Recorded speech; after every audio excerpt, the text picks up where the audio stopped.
And Happy New Year. Yes, you're right. You are tuned into the right place. I know you're expecting Paul, but you've got me and you've got lovely Linda today. Paul's on telly on the craft store, so I'm taking over from him on this lovely January morning. And it's a great opportunity for us to get together in the first week of the year. So I'm glad for that. And it's great to be hanging out with my friend Linda. So this is actually Groovy Tuesday. Welcome. Is anybody there? Let's have a look. Paul, can you hear me? Is the volume good? Sound is nice and clear. Well, I'm happy to hear it. Come on in. Hello, Helen. And without further ado, I'm going to introduce our lovely Linda because she's also in the building. Good morning, Yvonne. And here they come. Linda, are you there? Yeah, I'm Happy here. New Year. Good morning, everybody, and Happy New Year to you and to everybody else as well. Yeah. Linda, how's your Christmas been? It was great. It was great. We managed to get a family Christmas despite the lockdown being, well, not lockdown, and the restrictions being a lot harsher here than in England. But we managed a family Christmas, which was great. You've got to be thankful for all those little small things that you can do, haven't you? You know? That's right. Yeah. Well, we just waved Grace goodbye. She's on her way back to New York this morning, so I just waved her goodbye. Dave's taking her up to the airport, and so we're gonna miss having them here. But there we are. That's the thing when your kids live abroad, Linda. You know, they're gone for months at a time, and then it's like an invasion, and they're there, you know, for a fortnight. Yeah. But it was nice. It was good, was it? You had your mum and dad. Absolutely. Yeah, it was great. We had a lovely Christmas. So we're very lucky, like yourselves. You know, we were able to spend time together, which is wonderful, isn't it? Better than last Christmas then, because it was a bit sparse at your house last Christmas, wasn't it? Yeah, it didn't happen, did it? No. So let's see. We've got lovely Linda in the room today. Paul is also, he's going to be joining you. Paul is going to be helping you if you've got any questions. And I'm just here to host you. And Linda, of course, is the expert. So Linda, just for somebody who is completely new to what we're doing here on Groovy Tuesday, because of course we get together every Tuesday at 10 o'clock and we focus on Pergamano. Tell me, what is it that you and Paul concentrate on in this tutorial hour on Facebook Live? Well, at the moment we're concentrating on the needle tools. We will move on a little bit later and do other things, but we've got the Pergamano needle tool, volume 1 and volume 2, which takes you through all the different needle tools in the collection. And it's a comprehensive guide on how to use them, and it's full then of patterns and things that you can use in your project. I think needle tools are something people shy away from because they look at them and they think, well, what do I do with this, you know? But it's covered in the book. I'll show you the... Have you got the book there? Yeah, I have. What did I do with it? Oh, I got it there. Right, so you've got... that's the... marvellous. Volume 1. Handbook for... Right, okay, cool. Okay. And these are the multi-needle tools. But these are the Pergamano tools that create that fabulous, that beautiful lace work that we always aspire to. So we're really privileged to have you taking us by the hand and guiding us through your book. So if you haven't got the book, friends, get the book, because the other thing is that you were doing this throughout last year as well, weren't you? So any of the chapters that have gone before are all available. They're all recorded, and so Paul could give you the link. You haven't missed anything. You're not turning the film on halfway through here.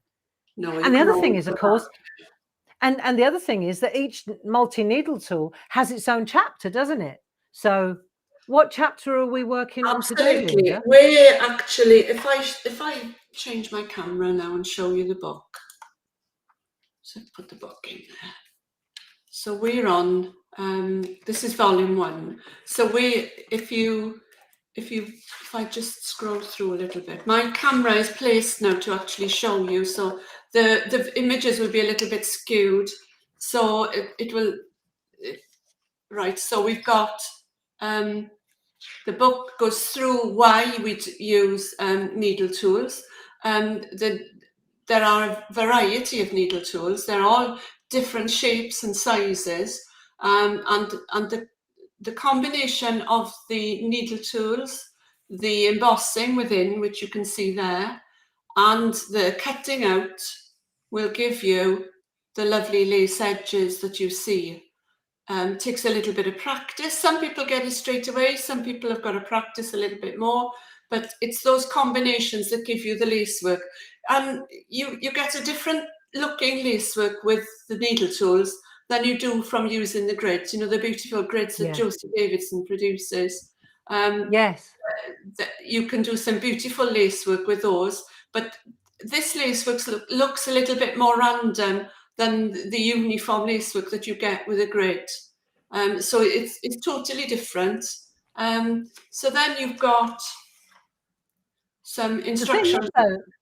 And that's the thing, Linda, let me just interject here. What I find with your book is it makes it all so achievable, because you've got the patterns, you've got what it's supposed to look like, it's all there in front of you. So it's very, very achievable once you start breaking it down, isn't it? Exactly. It tells you what the lace is all about, how to get it, how to use a paper pattern, which is what you've got in the book, and a general rundown of an introduction into the needle tools. But then when you get to the nitty-gritty of it,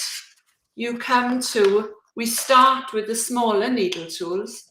So we've got the 2 needle and 3 needle there. We've got a project, a little sampler that we've done, that I've done, and then you've got the pattern for it on the opposite page. So on this pattern, you can see there's red and grey. It shows you where to emboss and where to cut. But then over the page, you've actually got the pattern that you actually print out. And it does say... And this is, you photocopy these, don't you? It does say, photocopy this pattern to try the sampler yourself. Yeah. And then on the page facing it, it just breaks down that particular tool for you. And it just tells you all about it. So, and in the back then, you've got some lots of different patterns and all the instructions for making them. So there's quite a lot. Beautiful. And we cover half of the needle tools that we have in the collection in this book. Well, a little bit less than half, because volume 2 has got some more needle tools in it, because we actually brought out more needle tools after we'd written the books. So yes, and here you can see this we're going to use the semicircle today, and this, I love the semicircle. I'll show you now. The semicircle tool pattern is actually on page 33. So this is the semicircle pattern. So it's on page 33. So you're going to need to photocopy that. So if I show you the actual pattern, there's the pattern. So while people are photocopying that, Linda, come back to look at me. Come and look at me, and that will give our friends a chance. Yeah, they'll be back. They'll be in the room now. They'll be getting back in the saddle, and now we've told them which page to go and photocopy. Just say it again, Linda. Which page is it they've got to photocopy? Page 33. Page 33. So let's give our friends, it's really nice to be back in the building, I have to say. We get so used to our routines, don't we? So I'm sure that our parching friends will be really glad to have this Tuesday routine again, Linda. It'll be nice. And I guess, so at the moment we're on the semicircle. Is it the semicircle we're doing today? Semicircle, yes. So this is our second week of the semicircle. Next week we'll be doing the semicircle mini. So I'll show you the difference between those two today as well, so that you know, because one is a lot smaller than the other. And you can actually use the two in conjunction. So let me ask you this then, on behalf of our friends at home. If we're starting, it's the 4th of January, and today is the number 2, we're using the semicircle needle. And how many more needles are there in this particular book? I think we've got, let me see. I think Just there so are that our friends 11. know. Yeah, I think there are 11 in this particular book, and we've actually covered quite a lot of them. So then we've got 4 weeks left. So we've done most of them. We've got four Yeah. needle tools left. So we're doing the semicircle mini next week. On the 18th, we're doing the swirl, and on the 25th, we're doing the flower. And then we will have covered the Marvelous. whole book. Then we'll have covered the whole book. Well, maybe what we could do, Linda, I'm thinking on my feet here, but perhaps we could have a little get together and just have a little recap of the number 1 and the number 2, the number 3, the ones that are, and you know what I mean? It would be really lovely just to have a recap. So for those good friends who perhaps are thinking, shall I get the book? You haven't missed anything. It's well worth investing in. And it might be a very good idea to invest in book number 2, because then you'll be working on book number 2 going forward, won't you? Exactly, yes. We won't be working on book number 2 straight away. No. We'll be having a little break, and we'll do a little bit of embossing, a little bit of colouring, and then we'll I think that'd be probably have brilliant. summer school again then in the summer with book number 2. And in I the think recap, I think it would be a nice idea if we go through all the tools, and then maybe I can show you how to mix them up a little bit and how to use brilliant 2 or idea. 3 together. That would be nice, wouldn't Really it? good idea. Yeah, Yeah. and you know what would be really smashing is if we take some simple groovy plates, because for me as a parcher who is still learning the ropes, and I'm sure a lot of people will resonate with this. I have the artwork, I can do the art, but then I don't know how to wrap it in the multi-needle tools. I don't know how. It's that bridge that I'm missing between Yes. the design in the middle and the multi-needle tools around the outside, So Yes. that might be a really good, I'd be right up for that as well. Yeah, because I mean, they don't just have to be used around an edge. You can actually use them within the design, within your flowers, and you can put pretty edges inside the petals, People tend to stick to the edging for these needle tools, and there are so many other uses as well for them. And you can cut it out, or you can not cut it out. You can cut a piece of parchment with the picot edge dies if you don't want to do the picot cutting, and then within that you can put a square and then just edge Yes, it with the tool without having to cut it out. You can and emboss it looks within so it, or you pretty. don't have to emboss within it. You can just leave it. Just the holes themselves are pretty, within a design. So I think that will be a really good thing to look at when we I think that'll be a really good thing to look at. And I mean, Glynis does a step-by-step on the Clarity Matters blog on the Sunday, every Sunday, following the tool that you've used on the Tuesday. So Exactly. that's something to bear in mind, is if you're looking to practice, then you can always, whatever we use, or Paul and Linda work on the Tuesday, Glynis will be on the following Sunday. She'll be giving you another project to get your teeth into. Yes, and So she I think does. that's one of the best things. Yeah, and Glynis does some little bite-sized pieces. They're very achievable. The ones that Glynis does, she does little tags, and they're ever so pretty, very achievable, and don't take too long to do. And she then shows the glory of the needle tools. Which is marvelous. Yeah. And it's that bridge, isn't it? It's once you've got a bridge and you've got an idea, then you're off and running. But you've just Yes. got to, you get the theory with Linda, you work out the technique, then you go to Glynis and she gives you a little bite-sized portion of art to get your head around, and then we'll review it again anyway, and then off you go, really. Yes. You add your own design, don't you? Yeah. So Linda, do you want to get started? Yes, certainly. Yes. Let me All just right. change. I think I Well, it's probably. good to have your company. So this is the semicircle perforating, the example that I made, the sampler. So you can see we've got loads of different ideas there. This isn't a project, this is a sampler. You take the little bit out, the little bits out that you need. So you have all these on your pattern sheet, and you have the instructions on how to emboss. You don't have to emboss them like this. You can add your own shapes and ideas inside if you want. And I think I'll just show you the tool itself now for you I to tell you what, I love that little scallop on the top the top left-hand corner. Isn't that beautiful? It looks like a shell. This one. Right at the top left-hand corner. Yeah. And I love that.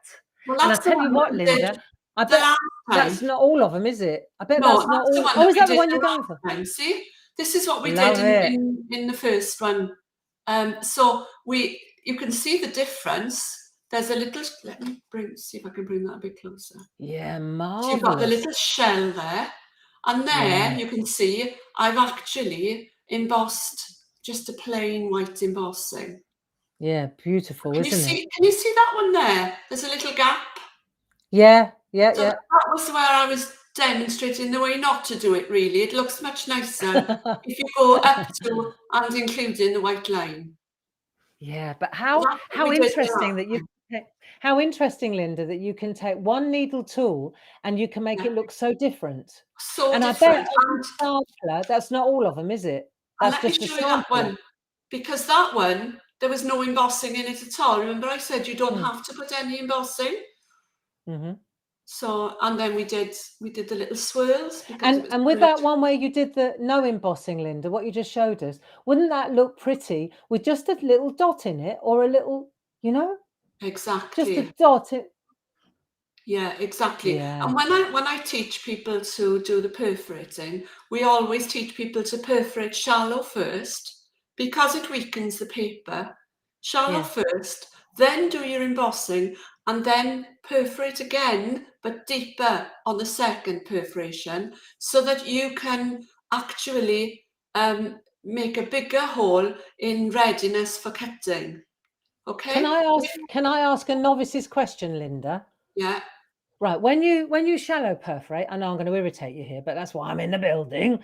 When you shallow perforate, obviously you're going to use the multi-needle tool because then you're getting all the needles at the same time. Yes. When you've got this many needles going on, when you reperforate, do you go in with the multi-needle tool or do you use a No. single needle tool? You use a single needle tool. You can use the multi-needle tool, but what could happen if you don't get it spot on, then you end Mm. up with double the holes.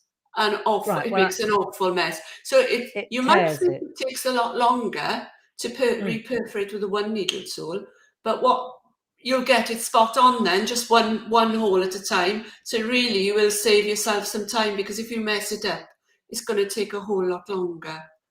I'm going to ask one more question now before you start. Yeah. This one needle tool, the one needle tool that you're talking about, is this a Yeah. one needle tool fine You can or a use bold? either. I tend to use the fine because the more needle tools you've got, the more needles you've got in the tool, the closer, Yeah, you've only got a small exactly. footprint, the closer they are together. But for Mhm. the larger number of needle tools, if you're using a one bold in there, you can come a cropper there really, and they're a bit too close together. So I tend to So, use the one mm, needle fine. But for yep, this, you could use a bold because there aren't that many. But yeah, a fine works best for me, I think. So try it and see. And that's what I yeah. was Thank coming you. to. With this one, if you're not going to put any embossing at all in it, then you can perforate deep straight away. Mhm. Okay, so you don't have to perforate shallow. The only reason you perforate shallow is because you weaken the paper, and if you then go and Mm, emboss in the middle, you could rip it. Okay, so mm, let me show you the needle tools. So this is the end of the yeah, semicircle. Okay, it's a little symbol on the end, tells you which tool it is. And this is the end of the of the little one. semicircle mini. You can see it's a lot smaller. How Okay, many, is it got the same number of needles in it? No, it's slightly less. Yeah. Slightly less. So yeah, definitely. So if I was to Yeah. show you, if you can, I don't know if you can see, the end one Perfectly, is Linda. slightly longer. Can you see it? Yeah, perfect. Absolutely brilliantly. Yep. Yeah, and it's more Yeah. noticeable in Yeah, the look at that. semicircle mini. I tell you what, it really shows, Linda. It really shows. Yeah. Now, why are those two longer? Is that for location? Yes. It's for what we call the reinsertion technique. So I'll explain that to you as we go along. So you can locate the needle much easier in the previous hole that you've made. Yeah. Cool. And also for using it on the pattern. If you get the two end needles in, then the rest will follow. You'll be able to perforate neatly over your pattern. Yeah. But you know, one needle tool will actually fit inside the other. So you can actually make patterns with those two, but I'll cover that next week. And you notice also there is a little dot. There's a dot there and a dot underneath, which is exactly in the middle of the tool. So if you're wondering about placement, I'll have a check on the dot. Okay? So that's the one we're using today. So let's have a look. So I've got my pattern here. Let's pull that out a bit. Right, so here's my pattern. You can see it's skewed a little bit. The reason for this is my camera is set at an angle so that you can actually see when I'm perforating. Okay? Perfect. Right, so you place your piece of parchment over your pattern. So I'm going to show you this one today, the wavy line. Okay? And we're using coloured parchment. I'm only using I'm going to ask stupid questions. I know the answer, but I'm going to ask them anyway. Yeah. You're working on a hard surface? I'm gonna show you now. I'm gonna use a piece of card so that I protect my needles, and I'm going to use the Pico foam. Okay, so I'm going to perforate shallow. I don't want to use the thick foam yet because I don't want. I want the card and the thin foam will stop me from going through or too deep. Then, okay. So let's have a go. Right, so you can see that it's a wavy line. So if I turn the tool, I'm gonna start here at the end. Let me just adjust my magnifier so I can see what I'm doing. My eyes ain't what they used to be, Barb. I know. Tell me about it.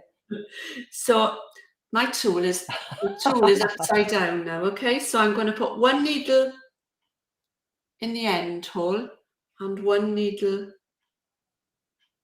there. Oh, let me just get my groovy card. I can feel it now starting to move. Oh, and another thing I forgot. Always do this. Rub your tumble dryer sheet over your parchment before you start. Because once you start perforating, what will happen is the fibres of the tumble dryer sheet will catch in the needle tool. So Linda, right, I'm asking the daft questions again, but that's my job. Right, so you just rub the tumble dryer sheet over. So we've got coloured parchment. When you use clear parchment, obviously there's not a back and a front. Now you're using coloured parchment, there is a back and a front. There is a back and a front. Right, and we're working from the front, which is the dull side. So let me ask you the daft question. Did you wipe the shiny side, the back? The back. And yes. And the reason you did that is because in a minute, when you perforate, it's going to go really rough like sandpaper, right? That's right. Yeah. Okay. And sometimes it's hard to find the back of a coloured parchment paper. And you will see, I've already done a little test dot because the parchment is light and sometimes you can't see. So when you emboss on the back, the embossing turns white on the front. But if my I tell you parchment, another way of looking, Linda, is to take a white rubber, like a white pencil eraser, and yes, if you just rub out a little bit, if it's on the back, it will come off. If it's on the front, there is no ink, it won't come off. yeah, I'll show you now. So if you look at the back, my dot is taken on the colour of the blue, the paint on the parchment thing, because it's only sprayed on the back, isn't it? Yeah. So if I was to rub Yeah. that now, But when don't you find some of the parchments are so pastel, so muted, it's almost it's difficult to see what's very the front and what's difficult the to back. tell. So you can see it's taken the Ah, colour off. so yeah, that's it. But But if if I you was did to that on rub the on the front, it front, wouldn't work. it won't Exactly. take the colour off because the colour isn't on the front. There you Okay? are. Right. Cool. Okay. What you could always do, so I've rubbed my tumble dryer sheet over the back. What you could always do as well is between your paper pattern and your perforating mat, put your tumble dryer sheet, and then Ah. it actually lubricates the needles as they go through, because sometimes they tend to stick. So it Especially if actually, you've got loads of them, I suppose. if you've got a lot of them, yes. And so I'm going to get my groovy guard. Okay, here we go. What's that good for, Linda? This Like is she doesn't good to know. hold down the parchment, because if I was to perforate, let me do one for you Yeah. to see. So you can see it's moving my parchment. It's making Yeah, it and crinkle.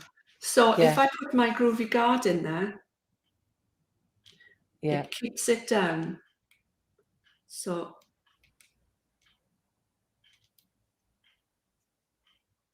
there we are. See, it's keeping it. Yeah, keeps it tight. It Yeah. doesn't blouse when you pull them all out either, I guess.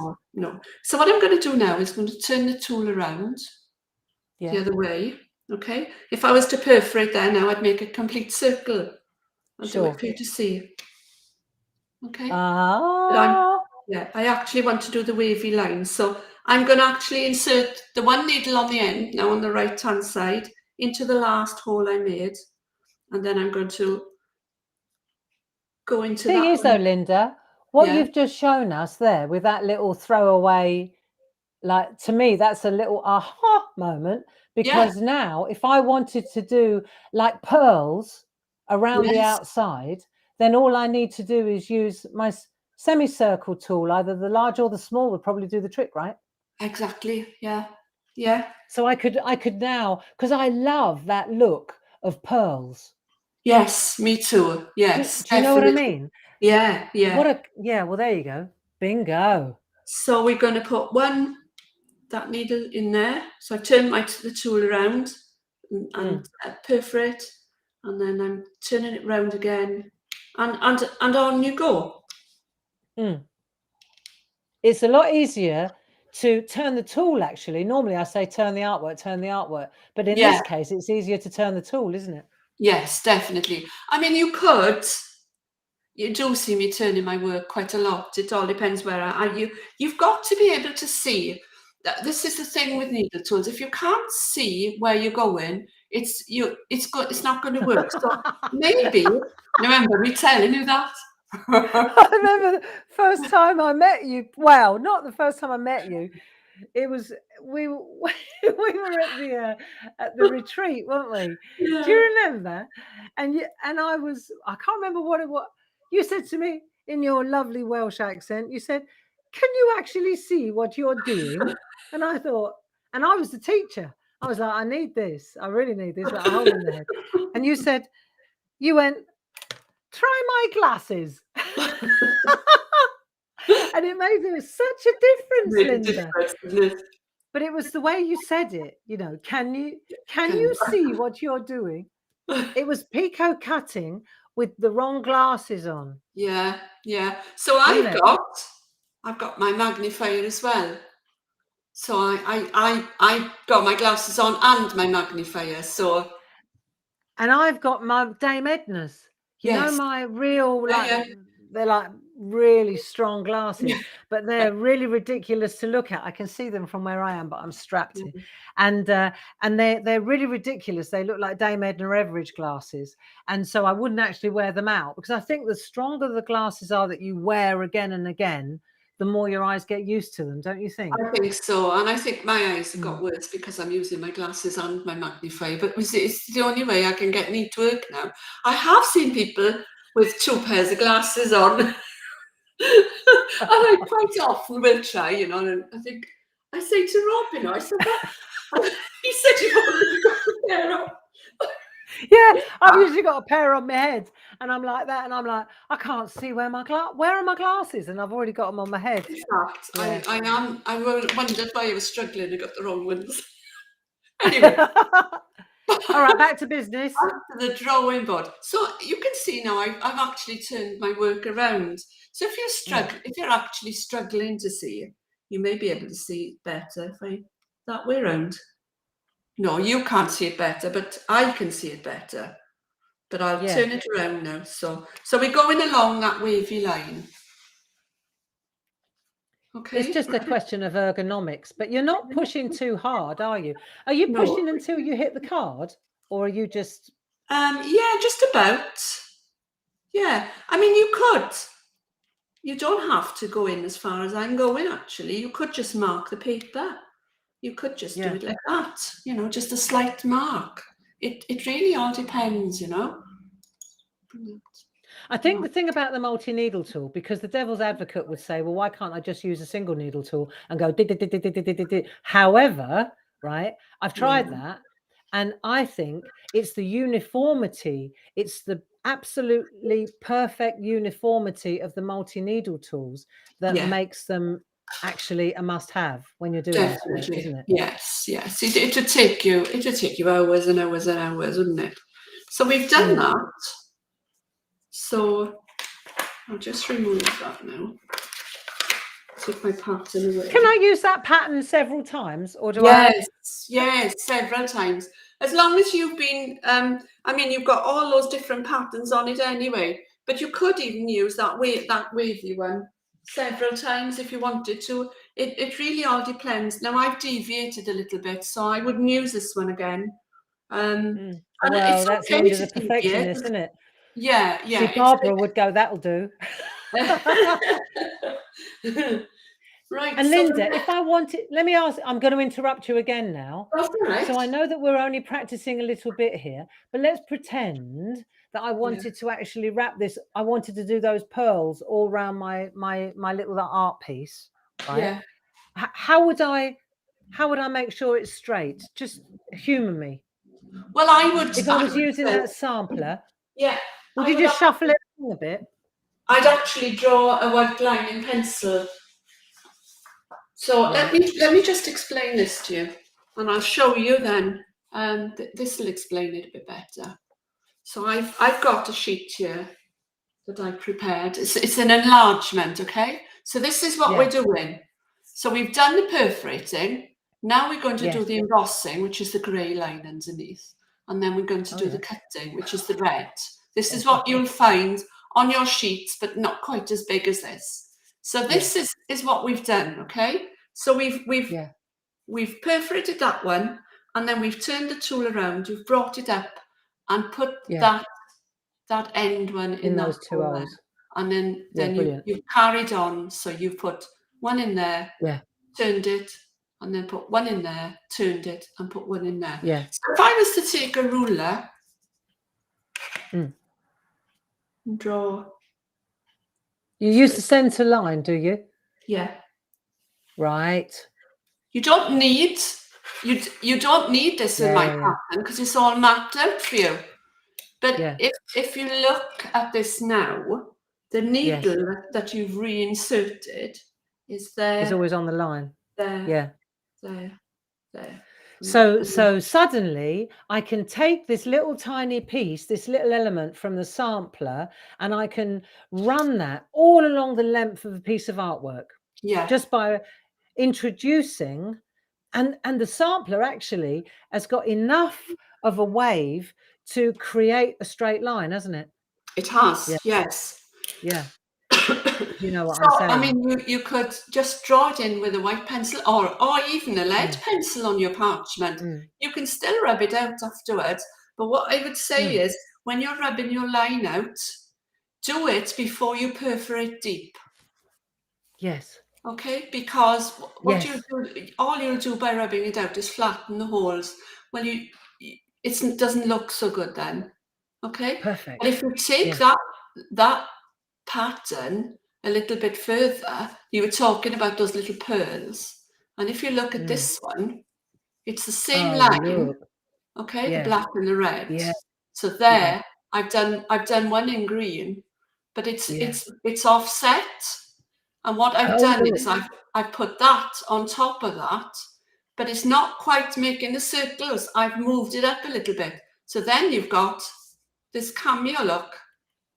Isn't that pretty? So what happens is instead of using that line, you move it up a bit and use that line. Oh, You're extending those and shortening those. oh, I see. Okay, so that one would go, where are we? Yeah, yeah, yeah, yeah. So you do one round one and one like cat's eye. Yeah. So Oh, so look. you're actually using then that line. Yeah, yeah, yeah. Of Okay. course. Isn't that Isn't that pretty? super? So, Yeah, by varying your embossing and the position of your tools, it's not just one tool for one pattern. That's what I'm trying to say. So play about with it. And that was the reasoning behind the samplers, was to yeah. show that you didn't have to just do one thing with the tool, that they're multifunctional. So Brilliant. I'm going to use my black mat for embossing. Reason being, you can see it better. Okay, and because I'm Yeah. using the black mat, I normally will use the pink, and I found by doing these with Paul, you can't see it as well. So I'm going, because my black mat is soft, I'm going to put a little bit of cellophane over it, and there we are. So that's the front that we perforated on. Yeah. This is the back. I think there's too much reflection there. I'll manage without it. Right. But the Okay. cellophane, if you were going to use it, just gives a little bit more resistance. So for the person that's perhaps a little heavy-handed, is that Yes. what we're looking at? Yes. Yes. So and you can actually use the cellophane on your pink mat as well if you're really heavy-handed. So right. So I'm going to do a little bit of embossing now. I'm going to use the 1mm board tool so that you can see it, and I'm going to go all along the edge of this line. I'm going to emboss. Are you sort Okay. of kissing the? Are you I'm kissing the? kissing the edge of the needle tools. That Ah, way, okay. if you leave a gap, you won't get such a neat looking curve. So I wouldn't recommend you go all the way around like that. Try it and see what works for you. But when I do it, it's a little bit like sketching. You know when you're sketching with Yes. a pencil. Yeah. I go back in the groove and I add a little bit more. So I go back and Just add a keep little bit sweeping more. and deepening. I always get it neater that way. So back, Yes. especially when you're Gotcha. doing this freehand. I mean, if you're following the edge of a groovy plate, then that's brilliant. This is where, I mean, we used to do ovals and circles like this before the groovy system came along, and you had like a design in the middle, and then your groovy plate, your oval would be done freehand around your design. And it used to Sure. be really hard.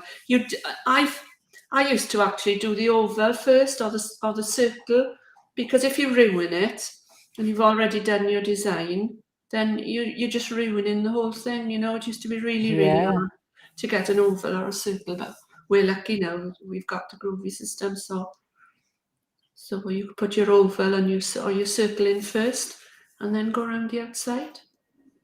And what's it look like on the front, Linda? Show you now. So this is going to be white on the front. Right.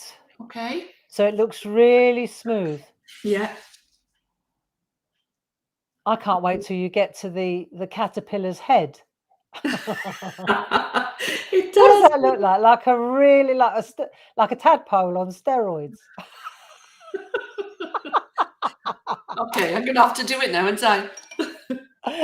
So if you're embossing a big Tell me you're dot, going to give him a little antenna as well. just back and forth and round and across and Right. round. So you notice the tool's quite large in there. If it was a smaller circle, I'd use a smaller tool. So this is a number 6 tool. it's a 4.5. Yeah. 4.5, It's sorry. about right for in there, I think.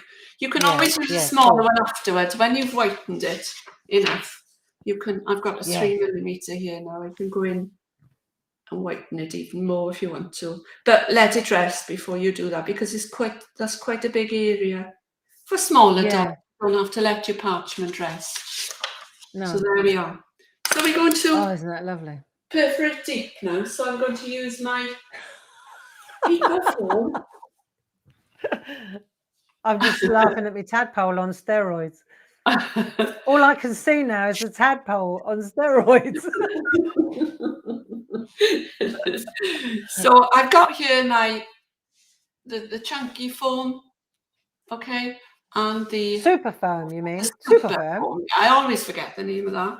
So I'm gonna take my one needle tool. So I've got one needle fine. Do you want me to show you the one bold as well? Can you go in a bit closer, Linda? Move in a little closer, baby. No, Da, da, da. Is that as close as you can go without? there we are. Now we're cooking with gas. There we are. So That's one needle at a better. time. So can you see that they're quite close together? Actually, I'm going to use my groovy guard. Marvelous. That'll keep it in position. Yeah. What a difference. It's better, isn't it? And it gives a decent size hole then to get the tips of your scissors into. This is very when I say mechanical, I'm not being disparaging, but because of the mechanical nature of it, because you've still got to focus on what you're doing, it's very, very therapeutic, isn't it? Very mindful. Yeah, oh yes, very mindful. Yeah. And I guess also it's not a race, is it? You could take your time. No, absolutely. You go at your own pace. And it having the pattern takes the heartache out of it. You know, it's not so difficult when you're perforating through a pattern. No. So it's all laid out there for you. And if you do deviate a little bit from your pattern, you can usually correct it. You can usually get back on track. Let's have a look. Take your hand out of the way, Linda. Yeah. Let's have a look. Oh yeah, bingo. Okay. So the next thing to do now is to Furry tadpole. cut it out. Okay, so I'm going to use the exclusive scissors. No, the ring lock. They're okay. ring lock. So when you hold your scissors, a lot of people like to put the fingers down into the holes with the point of the old traditional way, fingers down through the holes with the point actually facing down. You might want to try that. I prefer to hold it with a point facing up. And I like to put my fingers, my thumb and my first finger, and then I can steady the scissors with my other fingers. Okay, that's the way I like to do it. So you put the point of the scissors. Let me close up a bit. That okay? Point of the scissors into the marvelous. hole. Okay. Don't push them in too far. And then just pinch it together. See if I can bring that a bit closer. You pinch it together fine, Linda. Until you can see. Can you see that? Until you can see that point, and then you snip. Now, some people like to snip with a twist. Some people don't bother. So point the scissors in, drop them a little bit if you can, because the more you drop them, the better a The point more the you're going to V. get. Yeah. Because what you're doing really is getting underneath that to snip it. And just snip. So scissors in, drop your scissors and snip. So Yeah. I would say practice before you snip, practice forming that little point before you actually pull the blades of the scissors together. And you can see that I'm actually turning my parchment as I cut. See, I love picot cutting. And once you get into the swing of it, like once you crack it, when we did the retreat, we had so many people who kind of nailed it. I remember the excitement, when it finally clicked. Yeah. There was a little posse of ladies. We were doing this little snip clinic, weren't we? And Yes. when they, especially the lefties, because I'm left-handed, it really, once you figure it out, it's not hard. It's almost like what we were talking about in the blog the last couple of days. You can't overthink it. If you overthink it, it's a little bit like muscle memory, isn't it? Yes. Once you've got it, then Yes. once you've got it, then you've got it. So Yes. yeah, It's so true. So see, and I find personally, I hold it in my hand, like you're doing it on the counter. yeah, I find it easier to hold it in my hand, but I think that comes from years of demonstrating on television and having to hold it to the camera. yeah. Well, I do. I used to hold it in my hand, but what I found then is let me just draw something for you. What I found then was that if you've got a large piece of parchment, it's more difficult to hold. So now I put down agreed. So you've got your dots there, haven't you? Your perforations. Well, they're not very even, are they? It's not good. That's all right. So you're going to cut with your scissors. Now, if I was to cut with my scissors in the wrong place, what would happen is I'd end up with something that wasn't equal. So the scissors needs to be at a 90-degree angle to what you're cutting. So if it's not right, you're going to end up with these windmills. What you need is that side needs to be equal to that side, and then your picot points, your picot cutting becomes neat. And if your scissors, if your scissors is more upright, you tend to get that shape. Or you can actually, if it's too upright, you can actually cut the whole thing off, and you don't get a picot point then. But I tell you what I figured out, Linda, right, while I was figuring this one out, is that when you're doing the picot cutting, you don't have to move the scissors only. You can move the artwork as well. So if you've got the wrong angle on the scissors and it's uncomfortable, just move the artwork a little bit. Yeah, exactly. To get your perpendicular, you just move the artwork. Well, if I bring that up, no, that's the wrong one. Hang on. I mean, if you, my hand, you can see my hand, okay? It's always in the same place. I don't move my hand. Yeah. You move the artwork, is what I'm saying. Exactly. Yeah. It's easier to do that than keep moving your scissors. Well, it's like tennis playing, isn't it? It's a big strain on your wrist if you're moving your scissors all the time, your hand all the time in your wrist. Because it's really difficult to get that picot cut. I'm going to have to go around the corner like that, and that's really going to hurt your wrist, So I'll finish this little bit here now, and then I'll show you something else. But don't push the needles in too far, the tips of your scissors, otherwise it will rip. But you can see now those holes are exactly the right size for the tip of my scissors. That's it. Katie Leslie's just reminded me years ago that I said I didn't have the patience for parchment work. I certainly have the patience now. I lack the time. Yes. I certainly do have the patience now. How we Yeah. do change. Oh, look, Linda, doesn't that look pretty? Doesn't that look lovely? There we are. There you go. Yeah. Okay. Really nice. So Yeah, lovely, Linda.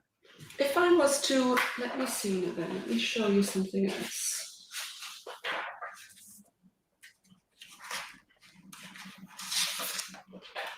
So while you're looking, right, so let me just recap. When you were doing the cutting, you had the same black foam underneath when you were doing that, right? Yes. Yeah, that's Good. right. And when you buy the scissors, you get a little piece of that foam with every pair of scissors. We include it, don't we? Yes, we do. Yes, that's right. So what are we So going that to little piece, that what I was going to say was that little piece, when you're doing smaller pieces, you can hold that little piece in your hand while you're cutting as well. Just Definitely, yeah. I would say practice on some small little pieces as well. You know, when you've got your parchment in your hand, it really helps. It does, because you can actually push the parchment up towards the scissors as well. You know, you can get right underneath there. But if you're working on big Yes. pieces of parchment, then it doesn't work. So Gotcha. see that one there? That one looks, That I'm lovely. going to go a little bit more complicated now. Okay? Well, you might think it's Yeah. complicated, but it's not really. So if I bring this in here, that's it there. That's the pattern that you'll find on your Yes. sheet. And that's the embossing and the Gotcha. cutting pattern. Okay? So if I show you on this is a little breakdown of it. So that's that there, but enlarged a bit more.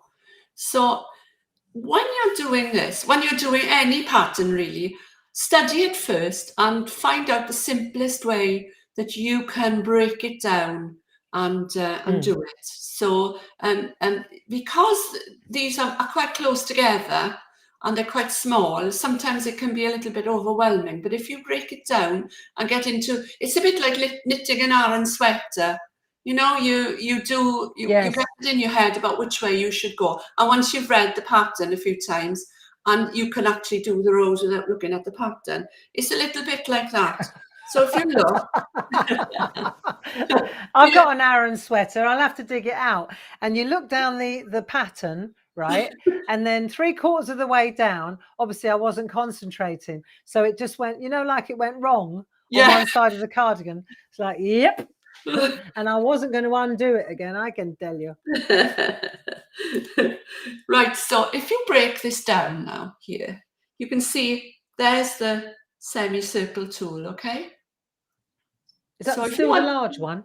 the large one, okay? There's one there, there's one there, and there's one there. Yeah. So there's no reinserting here. There is a gap. Yeah. So you don't have to worry about it because I've worked out the gap for you. Okay. Yeah, brilliant. But if you were doing this freehand, you'd have to practice a little bit on some paper. Some graph paper is good if you want to work out your own patterns. So you can see then. So if you put those in first, it'll be less confusing for you. So when I turned the tool around and I put this one in, I actually put it into the first, second, third, fourth. Okay, I put it into the fourth, and then you position that one over the hole on your pattern, and then this one will actually fall into that hole as well. Okay. Yeah. So a bit more tricky if you haven't got a pattern, but this is the reasoning behind my pattern. So what I did, I put those 4 in first, and then I turned the tool around and I did those. So you can see those are overlapping there. Yeah. That is reinserted into the fourth from the end, okay? Not the fourth. Very logical, Linda. Yes. Very logical. So then I turned it around and then I did this one. So first, second, third, fourth in, and first, second, third, fourth in. I'll just show you that now, because somebody that's buying the book might try it and think that they're always reinserted into another hole, which is not true. No. Not always. You have to study the pattern, and you have to work it out. Most of them use the reinsertion technique, but if you're going to do that on your own, Linda, you could probably just use a pencil line and then just stay away from the pencil line, and it would automatically give you the gap, wouldn't it? Yeah, definitely. So a ruler line, I mean, you know. Definitely. Definitely, yeah. If you're going to do it on your own, try it on a bit of graph paper first, make sure that it works, and just have a little play and see. My groovy tabs are sticking to my jumper now.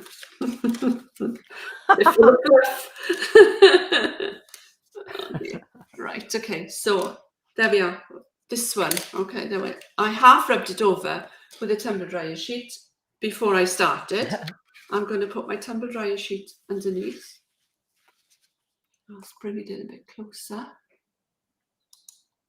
There we are. Perfect. Semicircle tool. So remember now, I said I was going to do that one. Yeah. Let's get my groovy tabs in.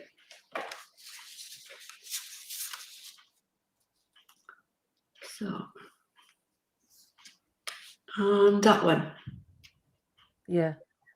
If you're not sure, if you're not sure which one of those you should be going, it is the fourth along, but if you're not sure, then turn it around and start from the other end. If you put that one in, you'll find where that should go. And you can see. But this is where those long needles help, isn't it? Yes, that's right. And the others will follow. Okay? So I'm going to turn the tool around. And I'm going to do the bottom one. So I'm not reinserting into any of the holes now. And I'm going to do that one. Okay, so we've got those. Gotcha. And now I'm going to, that long needle on the end there is going to go into the first, second, third, fourth. And as long as that one on the end there is on the very end one there, the others they'll all fit. Will follow, and that one there has been perforated twice because it fitted in. So I'll put that one in there. I might put that one in there first. What I found, Linda, when I started doing this, for me, the most important thing, apart from having good glasses, it was to take my time before I pressed. Oh, definitely. Yes. Yeah, you have to take your time. Yeah, really. It was just until you push, you can hover, can't you, for ages until you're happy with Yeah. Place it, hover, and then have a check around and make sure all the others are going where they should be. That's exactly what I mean. You can hover until you press. You haven't committed. No. So turn the tool around. There we are. But what you just said is exactly right. You make sure that then you can sort of shimmy the tool around the handle so that you can see that the needles are all sitting on the dots on the pattern. Yes, and I mean, there's nothing stopping you turning it upside down if you can't see it, or turning it on the side if you can't see it, or turning it at an angle. Because I always find it's easier if I'm working down. It's easier to start on the top and work my way down so I can see all the needles that way. Yes. Yeah. And this one, I think the trick is to take your time, Linda, isn't it? Yeah. So let's take another look. Do you know that it's 5 to 11 already, Mrs.? I know. So all you do then is just emboss. So on the pattern, it shows you where to emboss and where to cut. And let me just, I've got one. Yeah, no, I've got one I did yesterday. Here's one I did earlier. Yeah. So if I move that over slightly, so that you can see that. And if I bring this one in. Oh, yeah. Oh, look, I love that in the middle. That one is the same one. It's the same pattern. Yeah. So, so this is same as that one. Okay, so I cut those out. Yeah. So I decided on this one, I was going to emboss into those, the ovals that I cut out on this one, I embossed into the ovals, and then I did a little diamond pattern inside, and then I cut that out. So it's totally different. Yeah. So you can see there how, you can use it in a different way. But Linda, you were talking about not along the edge, but where you, in the middle of a piece of artwork, say you wanted to do like, I would say a cigar band, but like just like a tiny little interest element. Yes, This exactly. is perfect for that. Yeah, I mean, Because look at that one. actually, you're not cutting out the edge, you're cutting into the center. Yeah, That's right. And you look at that one, it's the same principle. It's an up and down, but it's done in a different way. And there's another. But so lovely for a little accent within a piece of artwork. Yeah. I mean, look at that. Isn't it? No cutting at all on that one. No, it's lovely. Oh, like on that. the one I showed you where it was a little bit offset. And I mean, you can find an oval this size on your if you've got a nice selection of groovy plates. You can find enough little elements, because there's so many little elements, to go in there and put something, maybe a little flower or something, I mean, before we used to have to do these freehand. That oval there has come from a groovy plate somewhere. I thought, I'm not doing an oval freehand. No. So No. there we are. It's so pretty, Linda. And and the really lovely. Thank you so much.